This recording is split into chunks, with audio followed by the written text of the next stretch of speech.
L'amélioration de la gouvernance de l'état civil, de l'information et la sécurisation du patrimoine par l'informatisation sont les trois axes de ce programme de modernisation.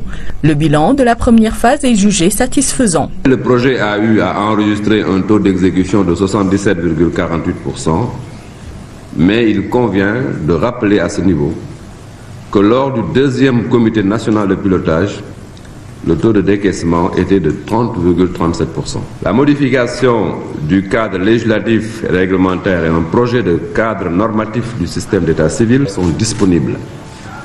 La réalisation d'un état des lieux du fonctionnement de 689 centres d'état civil est faite à travers l'étude diagnostique de l'état civil. L'élaboration d'un plan de communication de l'état civil et la réalisation des actions de sensibilisation et la formation de 373 officiers et agents d'état civil des régions d'Diourbel, Louga, Saint-Louis et Thiès sont effectives.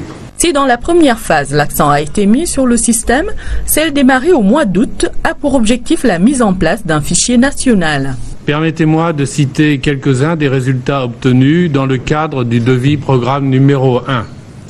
Pour la première fois, le Sénégal dispose d'une étude diagnostique de l'état civil. Il existe une proposition de révision des textes régissant l'état civil, incluant notamment 128 articles du Code de la famille.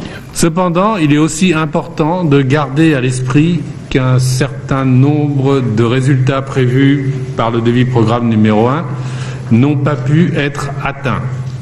C'est le cas, par exemple, de l'étude d'informatisation de l'état civil.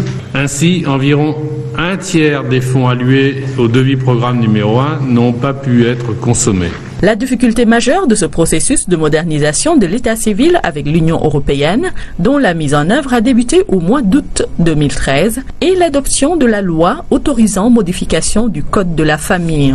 Ce projet d'un montant de 5 millions d'euros, soit 3,3 milliards de francs CFA, s'inscrit sur 4 ans.